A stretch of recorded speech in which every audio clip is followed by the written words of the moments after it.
Welcome to Lead for Good, a podcast for nonprofit leaders of all titles and all experience levels. This is a show where the audience will meet and get to know top nonprofit leaders. Together, we will take a deep dive into nonprofit leadership, endeavoring to uncover and unpack the most important characteristics, traits, strategies, and actions of successful nonprofit leaders. Through this journey together, we desire to help you, the nonprofit leader, grow your knowledge and capabilities to lead for good. We want you to achieve your full potential as leaders in the sector. So, welcome to the conversation. We're glad you joined us today. Without further delay, let's join our host, Chris Looney, as he interviews yet another extraordinary leader who is truly leading for good. Enjoy the show. Welcome to Lead for Good, a show for nonprofit leaders that desire to level up their knowledge and skills to reach their full potential as leaders in the nonprofit sector. My name is Chris Looney, and I have the good fortune to be your host for this deep dive into nonprofit leadership. Today, we welcome Nicole Suydam, who has devoted more than 3 decades to empowering individuals through human service leadership. Nicole currently serves as the CEO of Goodwill of Orange County and was before that the CEO of Second Harvest Food Bank of Orange County, both titans in sort of the Orange County nonprofit marketplace. And we want to talk to Nicole as an expert leader in the nonprofit sector and learn about all that she's achieved both professionally and what she's learned as a leader and what she's learned about managing in the nonprofit space. Nicole's been a great friend for many decades, and I'm really excited to dig into this leadership journey with her, and I'm sure I'm going to learn some things as well as you. So let's jump in and let's welcome Nicole to the show. Thanks for joining us, Nicole. Thank you so much, Chris. Happy to be with you. Yeah, great. Let's start with your leader origin story. Can you tell us a little bit about all the things that have made you the leader you are today? Oh, wow. Well, I think a lot of it comes from when I was growing up. I was really active in my youth group and my church. And I remember there was a point where the youth pastor created like a leadership development program for some of the youth that were in high school Hmm, and really always viewed us as leaders in the youth group, great. right? And gave us leadership roles and things to do. And so you always had that mindset that you were a leader. And then I think that followed me into, so that was like, middle school to high school. And then even in high school, just always, taking on roles like, and I think part of it was getting out of, maybe I was a pretty shy little girl. And I think my mom was always trying to get me to do things that would take me out of my shell. Like, so I did baton twirling and dance classes, right? All the things you put your kids in. And then at some point, I must have come out of my shell because I wanted to do cheerleading. And then I did cheerleading, right? Did that in middle school and high school. So I think all of those activities as a young person helped me develop leadership skills. That was That's really great. the origin of it. Yeah, it's interesting because we always get in this habit as individuals of thinking of these youth programs as being for particular sports or activities to develop talent in those specific areas. But in fact, they're educational and leadership development organizations. Like I know that Little League Baseball, for example, promotes itself as a leadership development organization. And I'm sure that's the way your pastor thought of his or her group as well, Yep, right? absolutely. I remember also in high school having a really great the activities director who was also the choir director and amazing teacher.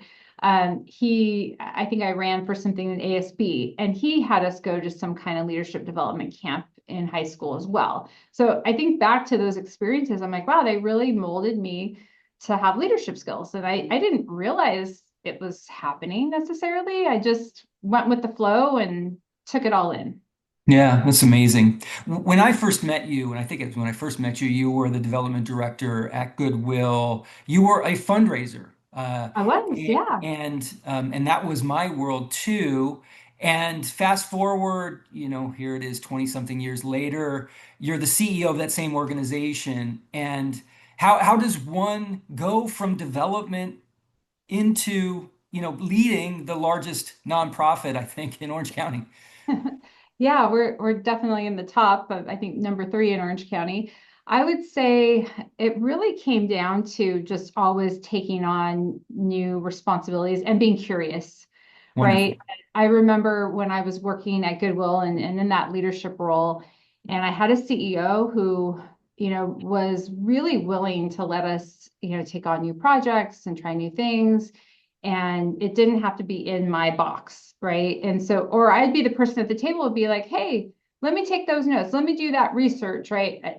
In my mind, I just knew how to strategize and organize and galvanize people, and so I just went with it, and they let me, right? It's And so great. I think part of it is just, where you see your energy and where you see the things you're interested in. And I felt like I was learning new things too, right? So I'd be like, well, let me do that project. Let me take that on because it would expand my skills and my knowledge. I think that helped me be prepared when I returned back because I knew I wasn't just in my box in fund development, right? I had experienced other things in the organization. Yeah, that's so great. Well, all of these roles, development, executive leadership, even going back to maybe some jobs that might not have even been in the nonprofit. What was your favorite job or role and why? Oh, that is a hard one. So in my career, I have actually worked at two organizations twice. So Goodwill twice and Okay. Second Harvest Food Bank twice. So I can't pick. I'm actually not sure I knew that, or if I did, I Yeah, had not remembered it. That is extraordinary. right, right. So my first nonprofit job was at the Second Harvest Food Bank. And that's where I got my early, nonprofit fundraising skills honed. And that prepared me, obviously to take on, coming to Goodwill and being the development director here. So I can't pick one because I That's love yeah, them it both. would be unfair. That Yeah, would be right. that Yeah, that I would be love both unfair. organizations so much. I think my favorite thing about the fact I've had those experiences is now I actually have both organizations working together in partnership. Yeah, And that's where I was to going me, to go. that is like the beautiful part of this, right? That you take your experiences and then you see down the road how one can benefit the other and how they can work together. And that has been a really beautiful thing. I was going to say beautiful thing. It really is. I mean, I don't know of another person who has worked for two such large organizations in the same community, who has left both, come back to both, whatever, and had such a wonderful and strong relationship with everyone, staff, board, incoming, outgoing leaders as well. So, a real credit to you for I guess how you led and how you left and all of those things to have never burned a bridge, and that's So important, phenomenal. right? Yeah, So so important. important. Well, who have been some of the most important people to you, responsible for helping you develop as a leader throughout your career? Gosh, there's so many. I've been very fortunate to have had, bosses and leaders that I've reported to over the years that I think I learned something from every one of them. But I think two in particular stand out to me in the nonprofit world. And that would be Tom Seberg when he was my executive director for the Second Harvest Food Bank when I was there the first time. Okay.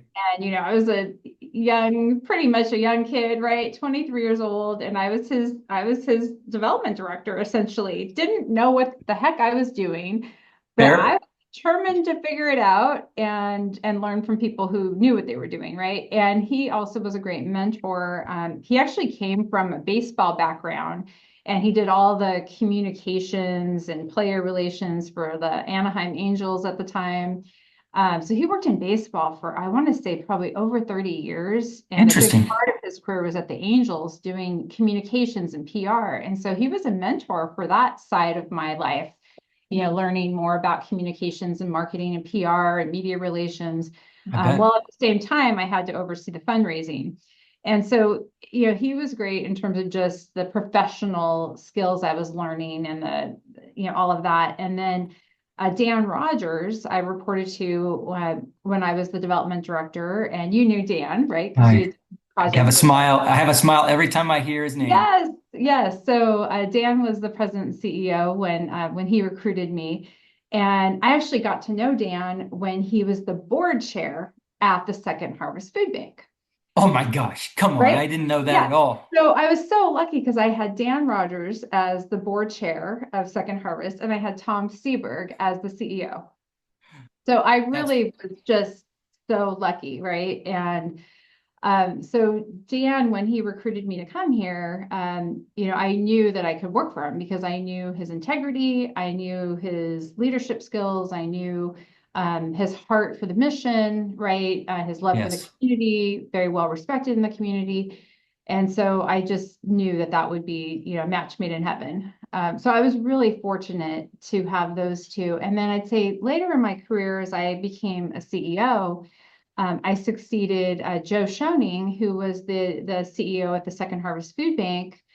And he had been in that role, gosh, I want to say for probably 12 years or so before Mm, he retired. And then the succession plan went in place. I succeeded him. And we had a bit of an overlap because he was almost like a founder at that point, having been there for right. 12 years. And so we had a really great relationship, and really just, he gave me a lot of good insights of what was expected of a CEO, handed off relationships to me that were important to the organization. So we just had a really beautiful handoff and transition. And I learned a lot from that. I learned what you should and should not do. I think you and I have talked about this, the white Yeah. paper on, how somebody retires and how a new Right. Oh, it's CEO, so tough. right? But I learned a lot from that. And Joe Schoening actually just passed away, gosh, earlier this year. Mm, And so I just have a lot of fond memories of him and learning what it means to be a CEO, to work with a board, and to be effective for your team. yeah. So I'll say Sounds, I've learned things from a lot of different people. And so yeah, just, it's almost an unfair question because there's so many influential people yeah, that impact your life, and it could obviously be board members, it could be staff members, yes, it could yes, be those you report to, could be other absolutely. people from other organizations. Absolutely. Those three for sure, from a leadership perspective, I think really played such an important role. And then even just into I mean, Dan Rogers passed away about 5 years ago. And even till, the very end of his life, he was still encouraging me and still my friend and still, so you just have these Yeah. precious relationships, right, that become lifelong friends. Yeah. Well, you're honoring them by remembering them so positively and sharing with others about how much they meant to you in your life. And I still have Tom in my life. He'll send me text messages or emails with ideas or Good. encouragement, or he'll tag me on Facebook. And so it's fun to, still have that relationship with him. That's great. And there's a whole heck of a lot of people that will continue to influence you in the future. So that's wonderful. Absolutely.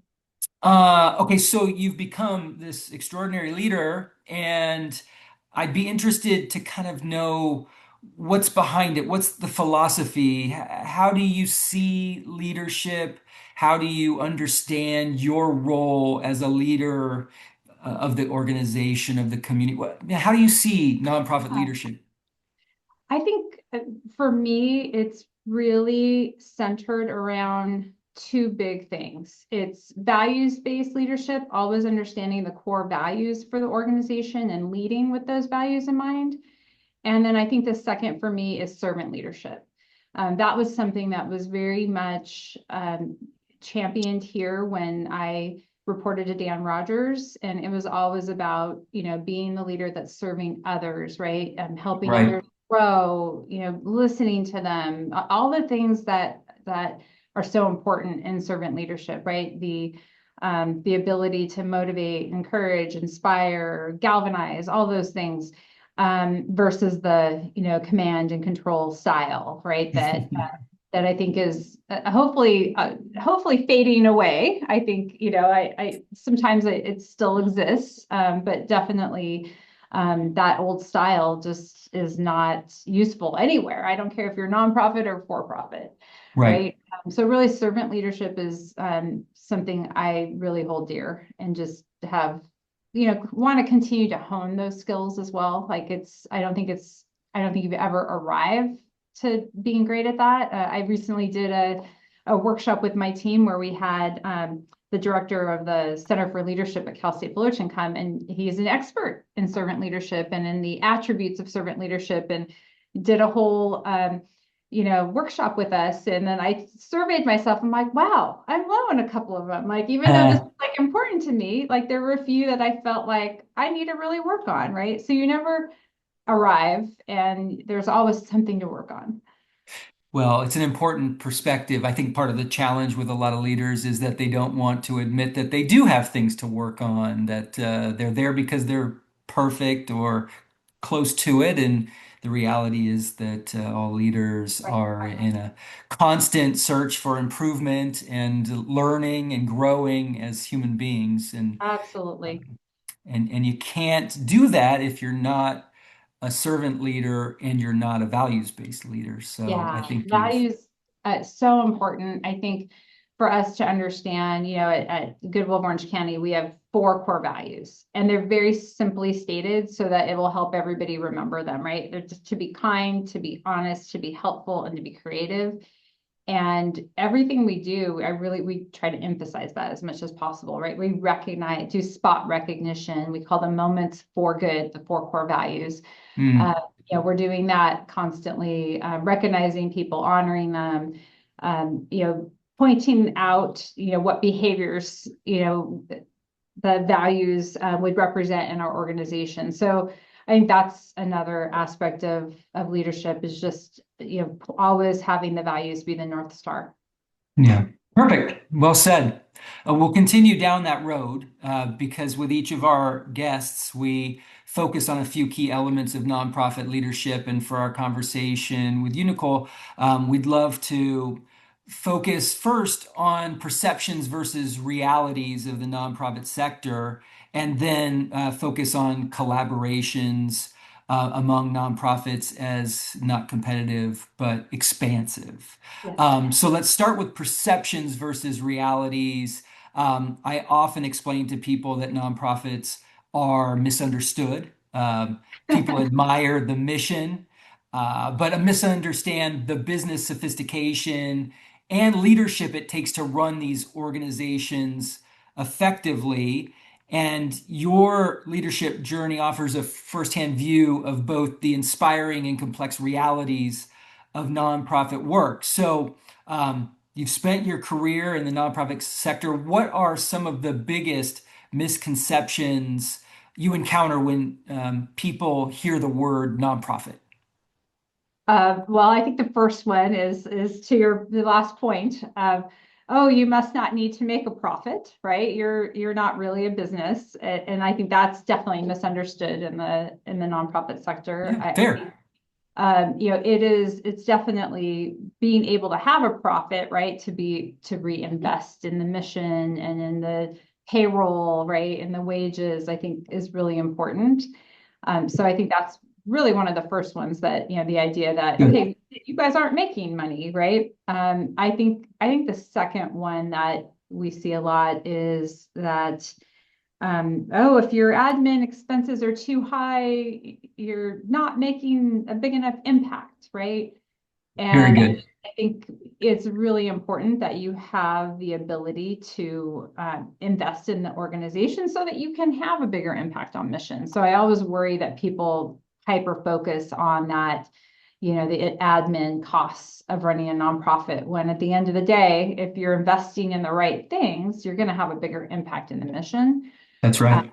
that one is always one that, just stands out to me Yeah. as Yeah, just exactly. this perception, right? And people hyper focus on that. I It's think we all super. know that in the sector. Yeah, it's super powerful. Yeah, and Imagine, for yeah, example, if you told Jeff Bezos that he had to continue to operate at the same budget levels, but yet grow Yeah. Amazon, right? Right. You'd be like, how can I grow from being a $1 million a year organization to $1 trillion+ a year Yes. organization if I have the same $50,000 budget? Absolutely. Yeah, absolutely. It's not possible. I think the other one is I think there's a misperception that people might have that okay, just because we're in the nonprofit world, we don't know how to run a business. And I think that's a complete error, misconception, all those things.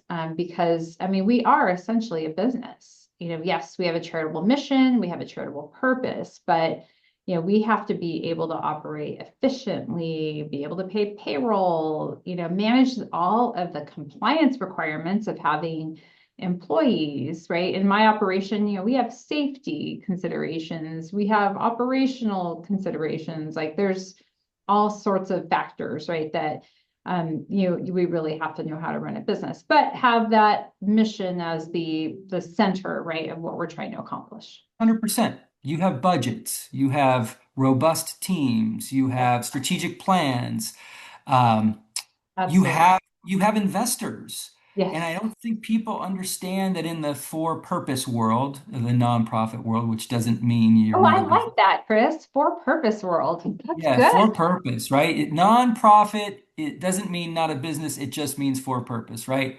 The Yeah. interesting thing about all of that is that these investors have expectations. Your individual donors, especially your foundations, have very rigid expectations of the impact you're going to make with the dollars that they've given to you, entrusted you to invest, right? Right. So if anything, it's no different, Right. except that you have the sleep of the just. You know that you're not making a profit for shareholders, you're making a profit for the community. Yes. I think one of the things that is interesting too is sometimes people who come from the for-profit world think it might be easier to run Oh, a right. nonprofit. And I do think I have seen it with a lot of people who transition to this sector where they realize, wow, this is a lot harder than I expected. Yeah, Right. I'm constantly trying to end the misconception that you should, as an executive, for-profit executive, retire into the nonprofit world with this idea that you can take your foot off the gas pedal. No, Because if you have that no, understanding, it's that hard. misconception, yeah, you're going to Yeah. be in for a wild It, ride. it's hard. I've definitely had a lot of conversations with people who've taken on these roles and who realize, wow, this is not for the faint of heart. Yeah. And so I think it is just as hard, if not harder, right? Because you at the same time you have to have that impact in the community. You have to be Right. effective. Right. And I don't think there's an understanding of the pace, how fast the pace is. You think nonprofit, the pace must be slower, but it's actually a step or two quicker. And also, you don't understand how things outside of your control Yeah, can change the landscape of your world so quickly. Uh, absolutely. the unpredictable nature, right, is so And different. the idea too of how, you have a board of directors, right? Some people come from the private sector where maybe they're working for a company that they don't have to answer to a board in kind of the meaningful way we have to in the sector, unless it's a large, obviously for-profit, really large company, publicly traded company. But I think in the case of a board of directors in a nonprofit, right, while they're not here to make money, right, they have to make sure there's an impact and that Yeah. we're being effective. And so I think it's difficult sometimes for people to understand what it takes to work with a board of directors and how to properly engage them and make sure they're doing their governance and make sure they're operating effectively. And I think people don't realize how hard it is to get that right. Yeah, I have no doubt about it. And the reality that they're your boss, Yeah. they're the one responsible for hiring, firing, retaining, giving you bonuses, asking you to do things differently or more. And so Yeah. you have this unique and challenging relationship with them, where you constantly need to show off how well you're doing and the performance of the organization, yet at the same time keep them accountable and scold them every once in a while for not kind of doing the things that they need to do. Now, I wouldn't call it scolding, Yeah, of course. well, and it's a balancing act, right? Because you want them to have confidence, right, in what you're doing, but at the same time, you want to be transparent about what's happening, right? And you want to engage them in what's happening, but yet you don't want them to be too far in the weeds that all of a sudden it's operational. So and I don't think people recognize, I think sometimes don't always recognize how hard that can be, right? What a Mhm. challenge it is to work with. And depending on how many you have, right? Some of us as nonprofits have more than 20. Yeah, I would yeah, never recommend that. I think it's better to have a bit smaller. Right now I have 18, and we also talk about the fact that we could probably be a smaller board. We could probably be 12 to 15 and still be effective and maybe even more effective. yeah. Yeah, it's interesting because of course, argument on the other side is the more board members you have, the more resource development Yeah. assets that you have, the more connections, the more potential financial support. Yep. And then you start talking about a strong executive committee, and but the larger you become, the more disengaged you can be because Yeah. who's going to manage those Right. relationships, All of right? those things. Yeah, I think it depends on the organization and what they're trying to accomplish, right? Yeah. But I definitely see our board size being just a little bit smaller Yeah, based on yeah. what we're trying to accomplish. Yeah. I suppose another example of how you just can't have a one size fit all perspective or model for nonprofit organizations. You really have to take into account the type of organization, the goals that you have, the Absolutely. resources on the board, the caliber of leadership you have on the board, Absolutely. all of those things. Yeah. Well, that wasn't even the topic of our conversation today, but you definitely brought forward a huge area of debate when it comes to Huge. managing boards. Yeah, 100%. But what I do think is very unique and special to Goodwill, which isn't always the case with other organizations, whereas most nonprofits live on donations and maybe government grants or other Yeah. grants. Fee for service, Um, right? yeah, that's right. Fee for service. Goodwill has a very successful social enterprise model, Right. and I was hoping you could explain how earned revenue plays an important role in sustaining and expanding your mission. Yeah, it's interesting because we've been around now for 100 years Oh my God. here in Orange County, so we're 101 years old this year.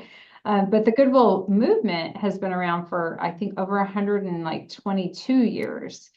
And so the whole concept, right, of the social enterprise of the donations and the thrift stores is that truly it exists to create opportunities, jobs, work experience, careers, and that it exists to help people, especially who have a barrier to employment, right? Overcome that barrier by having the opportunity to work. Maybe in some cases, they might have struggles finding work, or having opportunities because of their background. Maybe it's a disability, maybe it's a lack of education, you name it, right? Any kind of barrier to employment.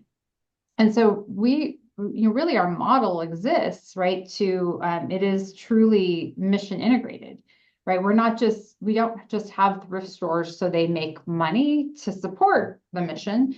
We have thrift stores because they are our mission, right? It's an integrated part of how we deliver on the mission. And so it's this opportunity to create jobs for people who wouldn't otherwise have an opportunity to work. Hmm. Yeah, so powerful, so important. Um, so because nonprofits face such rapidly changing community needs, how does the organization maintain innovation and forward thinking, even with the limited resources that are available? Yeah, that's a good question. So one of the things that we started now 26 years ago, we started an online business called shopgoodwill.com. Okay. So it's kind of the next generation of retail, right? We saw what eBay was doing. eBay was started in the late 90s, and Back then, the CEO, George Kessinger, who is actually still one of my friends today, a former CEO here, he had this brilliant idea. He's like, okay, we need our own website, right? And so what I love about it is he really created a culture of innovation, more than in the time he was here. He was here for about over 20 years. Hmm. I think that carries over to today even, right? He brought a culture of innovation that helped us, think bigger about what we could be doing. So Shop Goodwill, we have, basically re-engineered it a few times over, but today, we re-platformed it about 4 or 5 years ago. Now we have some new things we're going to be doing with AI. Yeah. So basically, I think that culture he created continues today because we're constantly trying to think outside the box. What's next? What could we be doing different? And now today, AI is one of the things we're excited about using. We actually have a tool that people can use in our operation to list items faster on our Shop Hmm. Goodwill website. So Great. it's just part of that innovation, that spirit of innovation that he brought to us, and that we continue today. So it's just Yeah. always trying to think outside the box. Yeah, that was great. And I know there were other business lines that were non-traditional to the thrift store model that you began, whether it Yeah. was electronic recycling, maybe, or you would know better Yeah, all of the yeah, different we have businesses. e-waste collection and recycling. That's all part of our donated goods model. Okay. And over the years, we've had things that we've started and we've ended too, right? Because just you try to be smart with your resources, and if it's Yeah. not working after a while, right? We used to have a document destruction business, right? It would create Okay. jobs for people. We had at one point a packaging and assembly business. Another business that we have today that is a resource for the community is we do ASL interpreting services. And so yeah, American Sign Language, right? And so we do it for a lot Interesting. of school districts and for the community college districts here in Orange County. And so we have, people who contract with us and we send them out to be able to provide that language, right, to people who need it. So that's another resource that we provide to the community. Yeah, we're multifaceted. You have to be. You Yeah, have to be to stay relevant and yeah, to expand because every dollar you generate is a dollar that probably goes back into the community to help someone that isn't getting the full resources that they need to be successful, yeah. productive children or adults, right? So, Yeah, and I think having said that, then there's also this tension of being really careful that you understand your core and what you're good at, right? That you're uh, not just chasing new opportunities, that they are either adjacent to you or make sense for you, right? And I fair. think that's, I really think about that quite a bit. Like, okay, if we're going to take that on, is that part of our core expertise? Should we be doing that, right? Great. Is it too much of a stretch, right? So those are things that we think about, as well as we evaluate new opportunities, like what makes sense for us, because Perfect. yeah, you have to be, we want to be careful with our resources. Yeah, yeah, and there's a lot of shiny things out there to be chasing after, and oftentimes, and this kind of jumps into our second topic of conversation, is this idea that there might be other organizations that are doing an admirable job in the same space that you might be trying to get into, and Yeah, maybe you collaborate. So absolutely. this second topic. Which is that nonprofit and community impact work is often mistakenly viewed as a competition for scarce resources when in reality collaboration expands opportunities and multiplies impact. And I don't want to make it sound like it's easy to generate the revenue that you need to meet your goals and to Yeah, provide the impact that's needed in the community. But at the same time, you can't approach the work as a zero-sum game. right. Uh, and, Absolutely. and yeah, and maybe collaboration is a way to help grow the pie, let's say. Yeah. So some leaders see funding and partnerships as a limited pie, zero-sum game. If one Yeah. organization gets more, the other gets less. Why is that the wrong way to think about collaboration in the nonprofit world? I think when I think about collaboration, I first think about relationship and trust, Okay. because everything that we can do to collaborate with other organizations, it won't work if you don't develop the relationship and you don't have inherent trust, right, of each other.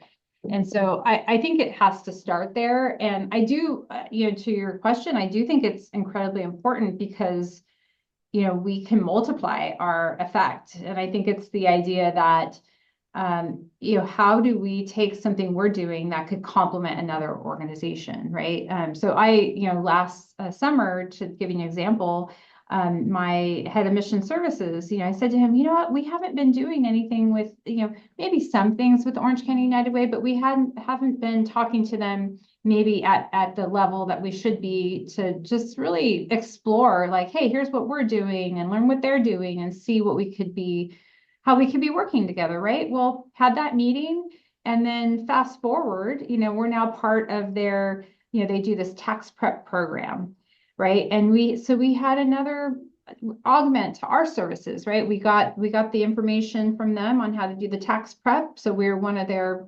sites. And I think we reached about 200 people doing that, and, got people lots of returns in their taxes. And just, it was a huge, my team was like, I was kind of questioning how that would go, but that was really beneficial. Like, I'm excited to do that again, right? And then, we also, because of that meeting and conversations and just taking the time to do it, Hmm. we also were a sub on a major grant they got this year. And so I think it's just a good example of, you have to take the time to, of course, I already knew their CEO. We already have a cordial relationship, all that, but we just hadn't been talking in a while, Hmm. right? And just, we're both busy, right? But it came down to just the intention of, okay, I remember talking to her, go, hey, we're both celebrating our centennial anniversary. Let's get together. Let's Oh, that's talk good. about what's possible, right? And so it just led to these opportunities that, just organically it came together because of just starting that dialogue and strengthening that relationship. No, that's wonderful. That's perfect. Great example. Well, what are some of the barriers that prevent nonprofits, funders, and community partners from collaborating more freely if, in fact, they can often be expansive to the impact? And how do you overcome that? Yeah, I mean, I think some of the barriers, just time, right, is just how you have to make the time to do it. It's a commitment. It really is a commitment. And I think taking the time to, have lunch with people, have coffee with people, take a tour of their operation, they take a tour Right. of your operation. I mean, it's very simple, right? I think it's, hey, let me come learn about what you do. You come learn about what I do, and then let's see if there's some complementary, actions we can take as a result of that. I think it really is that simple, but I do think it's time, right? And then I think you have to look at your strategy. I think at the end of the day, there's only so much we can all do, right? We can't take on too much. And so I think it is really being clear about, here's our strategy as an organization, where in our strategy does it make sense to partner with people, to work with them, to complement, and being very intentional about working towards that. I think that's what's key. It's recognizing that we can't do everything ourselves, that we Hmm. have to partner with others.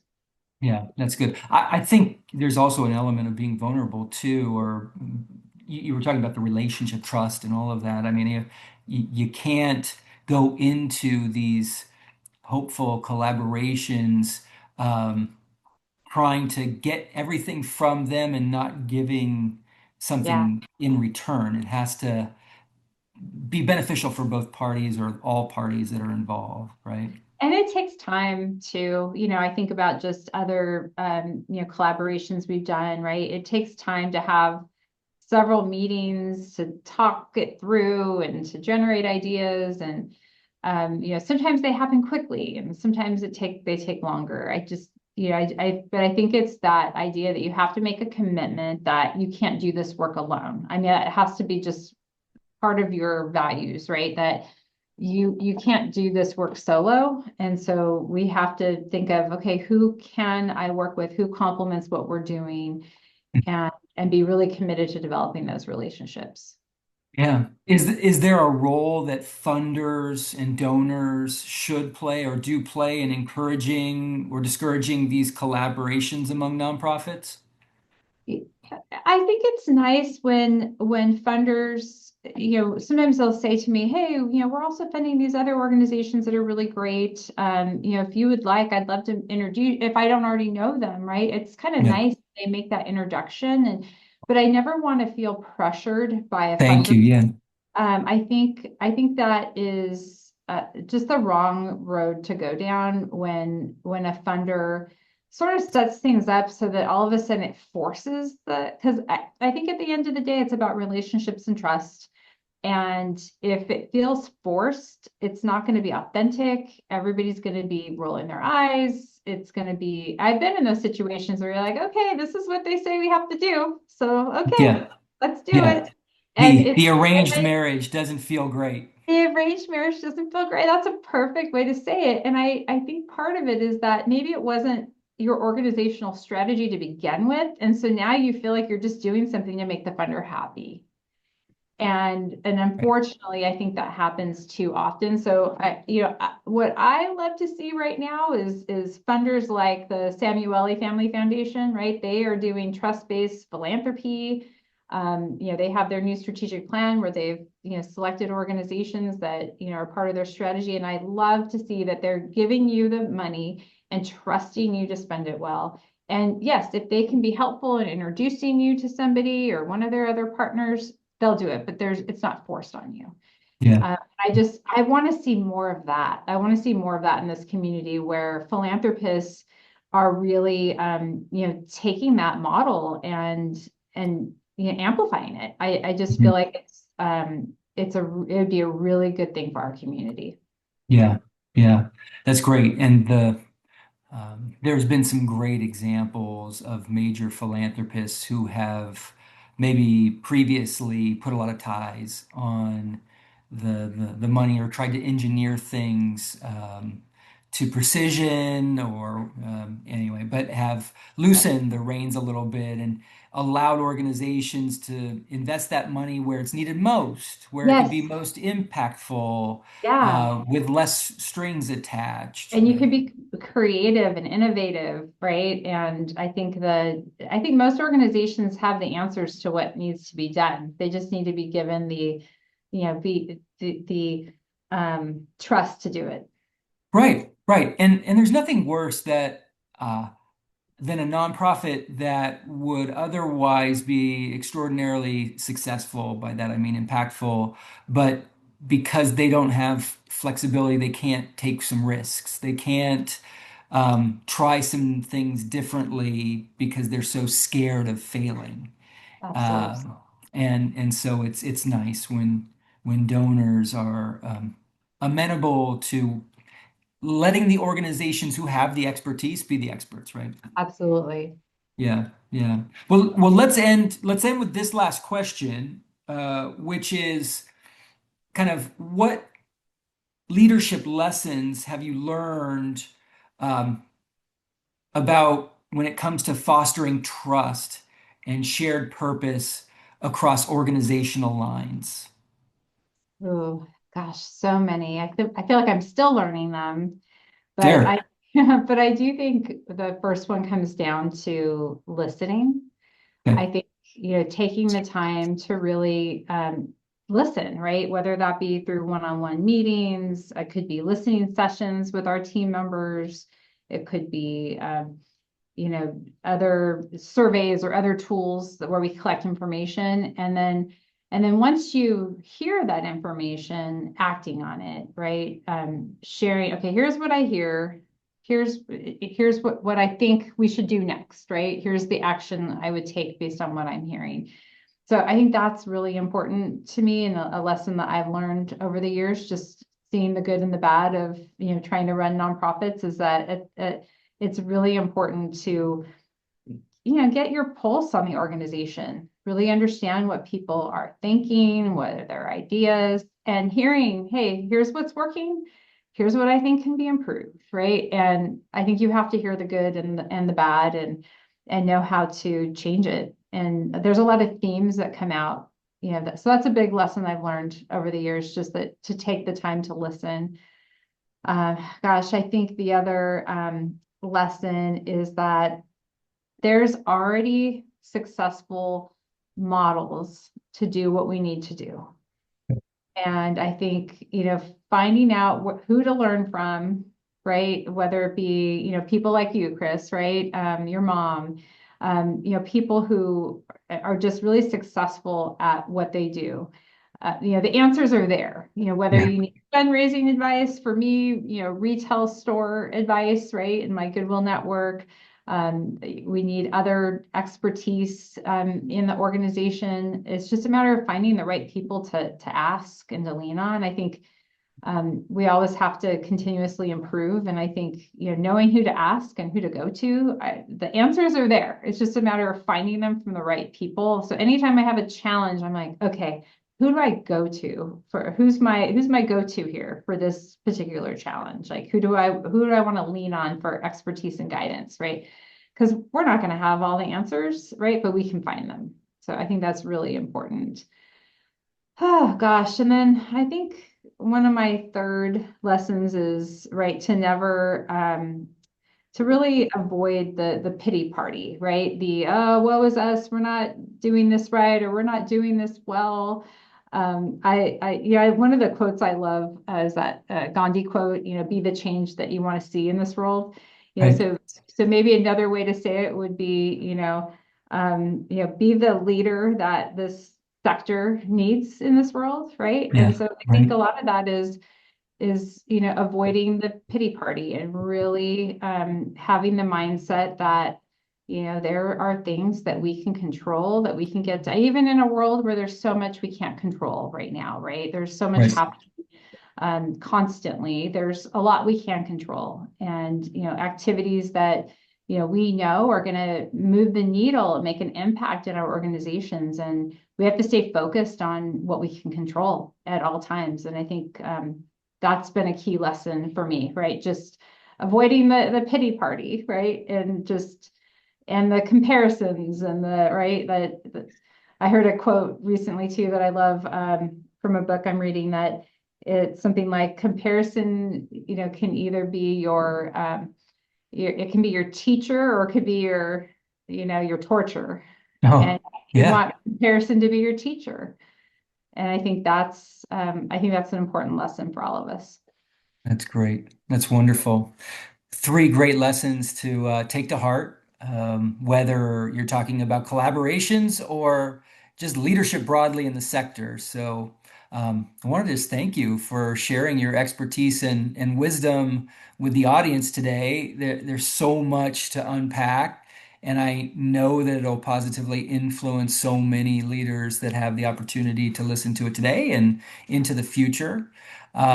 But unfortunately, that brings us to the end of the podcast, and it goes by so fast. I know, but when things click, they go by fast. And it was an awesome lesson in nonprofit leadership today, and I hope everybody enjoyed today's episode. I want to thank you for joining us. Want to encourage you to subscribe to this podcast if you haven't already done so, and also the Mastering Fundraising podcast and the Nonprofit Edge podcast. All of them interview extraordinary leaders who are experts in their field and offer some of the best ideas, strategies, hacks to help you out there grow in your own skills as a leader. So plug into all of them. And until next time, I want to wish all of you the best and encourage all of you to do what you can for this world by leading for good. Thank you all. Thank you, Chris. Thank you for joining us for this most recent episode of Lead for Good. Our passion is helping nonprofit leaders reach their full potential as leaders, and we sincerely hope this episode has been edifying for you. Please subscribe to this podcast to not miss any of our Lead for Good conversations. We welcome your feedback, suggestions, and comments via email at hello@fulcrumleader.com. Lead for Good is a production of Fulcrum Nonprofit Leadership. Please visit us on the web at www.fulcrumleader.com. Until next time, we wish you all the best and encourage you to always lead for good.